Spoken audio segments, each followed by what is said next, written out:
what are the qualities of a good student? Qualities. Purity. But purity can be understood also differently, depending on from which standpoint you look at it. The fundamental qualities are honesty. Honesty meaning I am honest about my flaws. I'm honest about my shortcomings, honest to myself first of all. It doesn't mean that you have to run around and share it with whoever. You're honest. Another quality is modesty. Despite the fact that I may have realized certain things or understood certain things or achieved, I still know that I am an eternal student of life, and there are endless opportunities and possibilities to learn, to expand, to deepen, and to realize. And when I see myself in front of that vastness, I submit and become meek, humble. Because I realize that I'm just a spark of this creation. So I honor this creation myself. And this honor brings me natural realization of the greatness of my existence through this creation or within this creation, and yet modesty at the same time, humility at the same time. The next quality would be humility. It kind of goes hand in hand with the other two. Humility means intelligence. I have enough intelligence to realize that there is so much beyond my current understanding. So much that I have no idea of. And you can see deep humility in the most powerful beings known to us. Powerful Siddhars, powerful philosophers and knowledgeable beings, even gods and immortals. The further they went in their expansion, spiritual realization and understanding of creation, the more humble they became.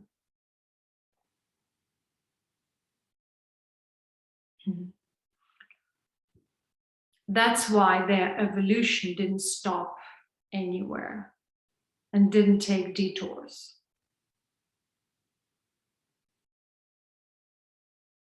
A blockage in evolution means one wrapped up oneself or boxed oneself in a certain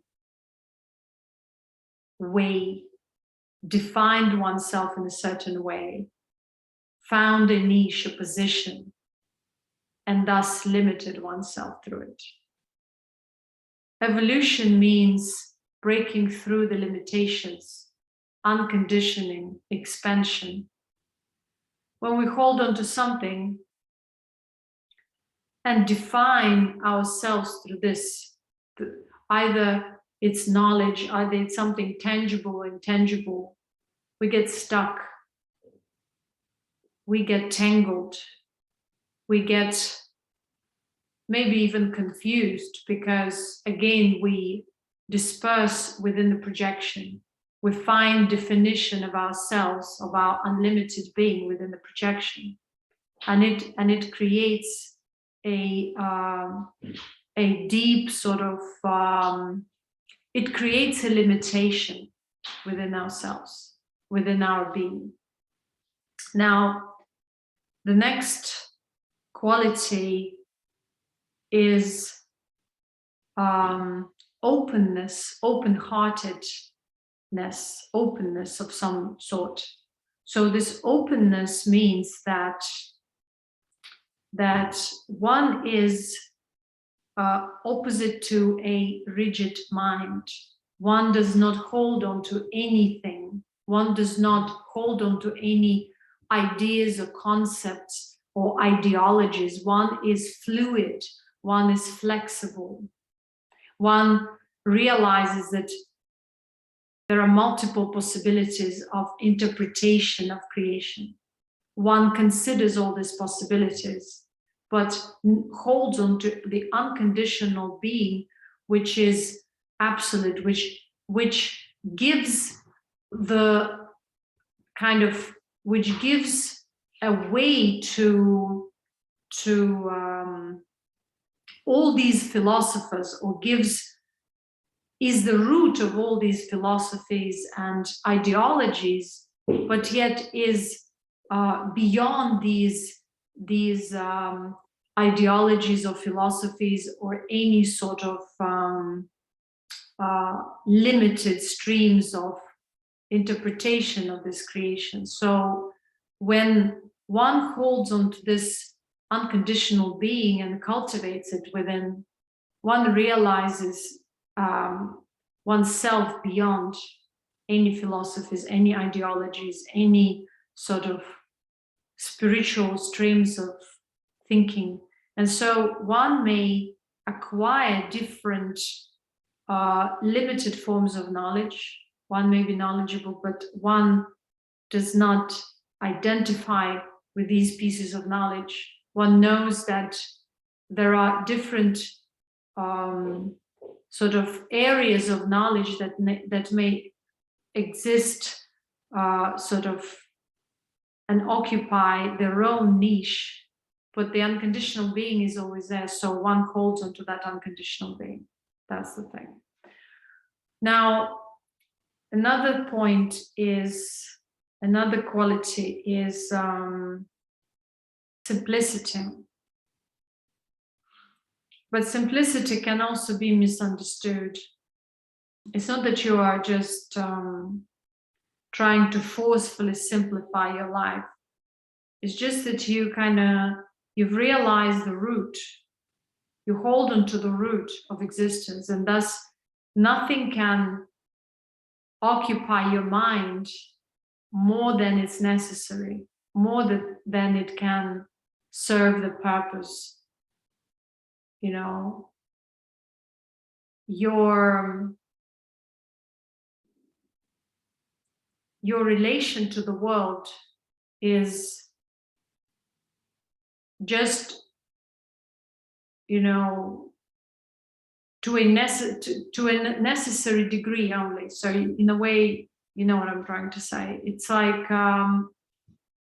you don't give something more value than it's necessary. So another thing, another quality would be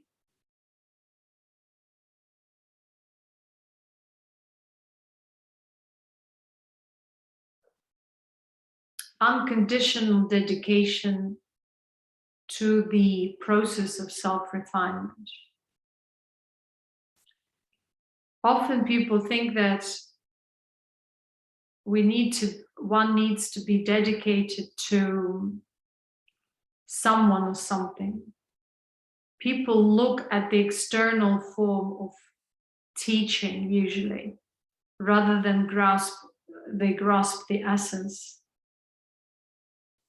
So true dedication means, or is possible only when you've grasped the essence of the teaching.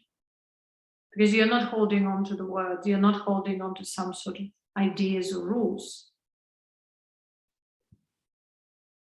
But you've understood the essence, you hold on to the essence, and thus your conduct, behavior, your expression becomes naturally in alignment with creation. So you're not practicing anything, you're not forcing anything.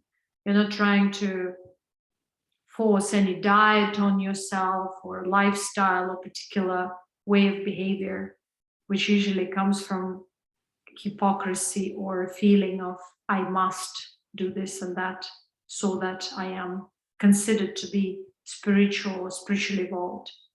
So true dedication is impossible without having grasped this essence of the teaching and having cultivated it for a while. So we shouldn't look at the external side of our being, our lifestyle, our discipline, unless it is rooted in our natural expression, natural, authentic being. So if I am trying to be sweet and nice to people just because it's written in the scripture, that is called hypocrisy. If I am honest, honorable, and act with dignity towards other people, just because it's my natural way of being with them, or if I naturally and honestly and straightforwardly draw boundaries with rude people or people who step over my boundaries, so this is just but my natural expression, without premeditation. I would like to add something about honesty too. In other words, it could be called also uncorruptibility. Like, people may have negative thoughts, people may have sometimes moments of negative emotions, but at least if they're able to come clean about it, if they're able to verbalize and say or communicate it, that for some reason I have these thoughts, and be just fine with it, then it's a beautiful quality. Sincerity is another point. Many people can pretend like they serve someone, or they, defend something, but if there is no sincerity in there, and sincerity means whatever you do, you touch anything, you touch it with sincerity. It comes from your heart. Your touch, your being, your word is aligned with your heart. It means that you're authentic in your expression, or in other words, sincere. So anything you do with sincerity. It means you put your heart into it. You can't succeed in anything truly if you don't put your heart into it. To put your heart means uninterrupted self-expression. Uninterrupted self-expression means expression of creative being. When it happens uninterruptedly, it touches the hearts of others, or others are touched by your sincere approach, sincere service, sincere action, sincere word, and so on and so forth. Another very, very valuable quality is autonomy, which should not be confused with isolation or escapism based on unrefined trauma or egotism, selfishness. Autonomy means one spends time independently contemplating on teachings or contemplating creation, learning from within, listening to oneself, realizing one's own being. So one is not dependent on the external form of teaching. So one realizes the essence, and so one starts cultivating. Yet one is humble enough to ask, to express, yet one also is comfortable enough with oneself and is capable of learning through within. If, let's say, one received only a word or a glance from their teacher, they are not dependent on the teacher's presence or words of encouragement, that they can cultivate it within themselves. They can rely on themselves. And so there is equality there. There is a deep connection that is perceived and cherished, and thus one never feels alone on this path, actually. So it's a very important quality, because without this quality, one is forever codependent and attached in an unhealthy way to the form of the teaching, to the teacher. Another very, very important quality is generosity.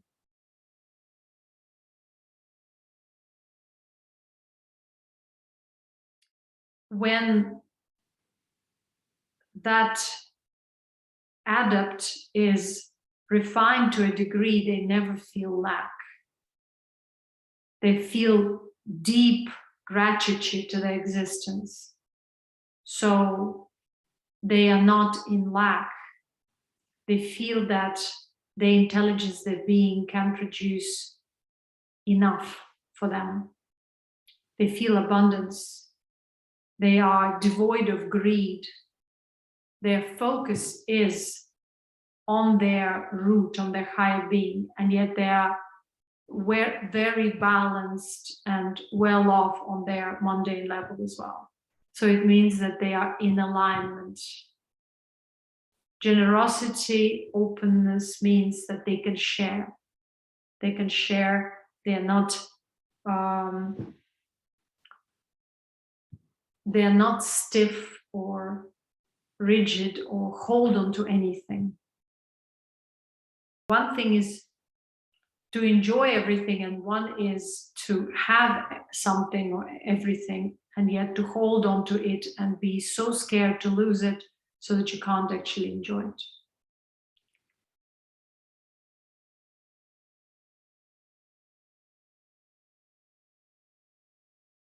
But we're speaking in terms of true teaching, true teachers, and true adepts.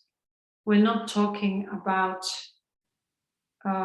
corrupt teachers who can misuse the generosity, sincerity, and naivety of some people. Because some souls may have these qualities and yet they lack other qualities, and they may fall prey to false teachers, false teachings, and they may be abused. So one has to be very careful. Now, another quality is discernment.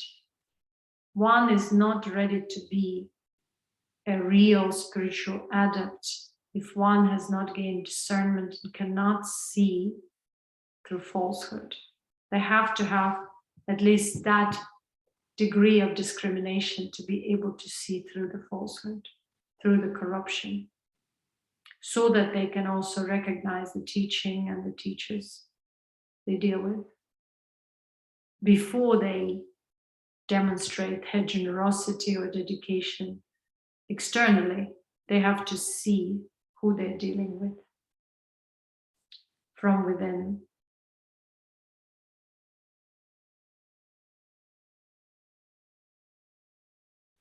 Another virtue is patience and perseverance. Patience with oneself and one's own tantrums, one's own corruption, so that one gains a momentum to face this corruption or these issues within and heal them. The other quality is contentment and gratitude. So if one is content and grateful for one's own existence at this moment, one doesn't rush anywhere. One doesn't look at life as something one needs to grab or it's going to be too late. So one is able to be in the present moment, content, satisfied.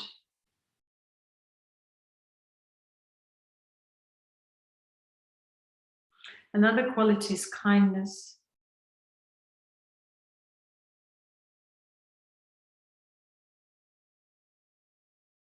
Kindness and forgiveness.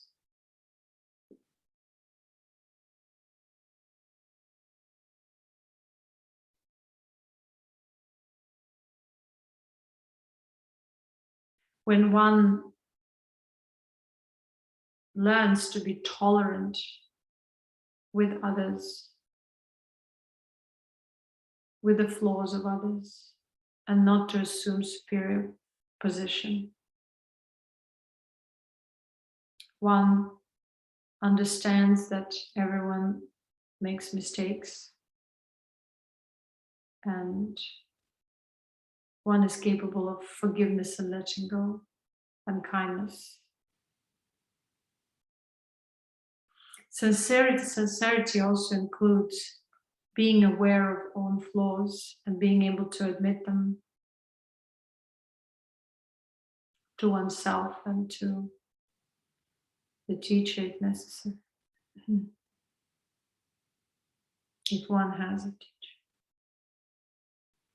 If I may call this quality self-centeredness, but in a positive way, that one does not compare. One focuses on one's own inner being, so one doesn't feel compelled to look at others, to compare with others, to look for approval or validation from others.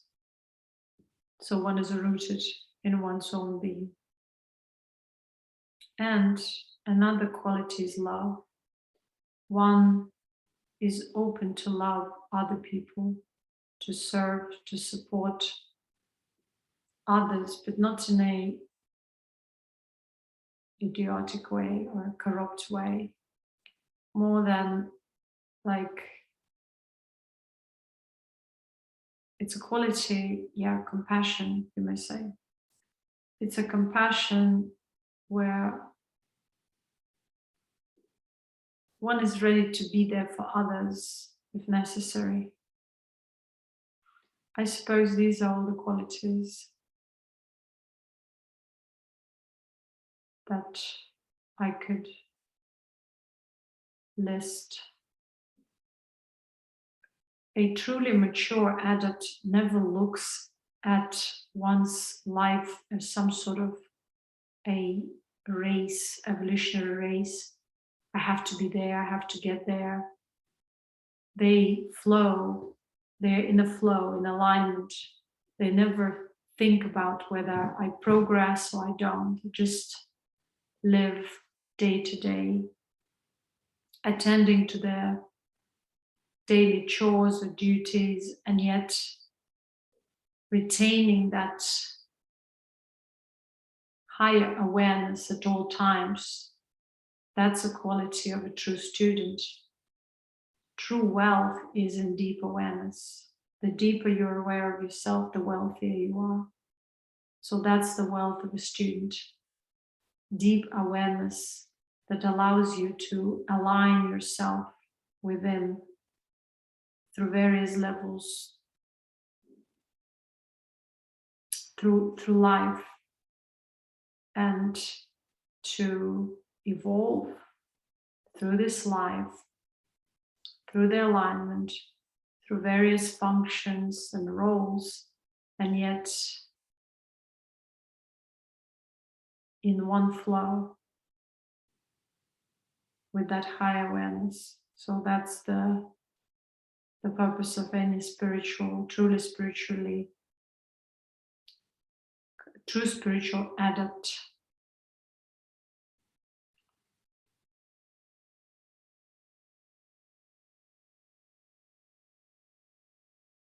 And before we get to the point of being able to recognize true teachings and true teachers, or come even across them with grace and blessing of our higher being, we need to heal. We need to be aware of our traumas and flaws, and to be, at least on a certain level, detached from them, not allowing them to rule our existence. So then we will heal faster. We will be able to change our old patterns of behavior and conduct, and come to a straightforward line, a straight line of our evolution. Without this process of healing and kind of emptying oneself from these traumas and certain patterns of behavior, negative experiences, there is no way that we can realize what it means to be a true spiritual adept.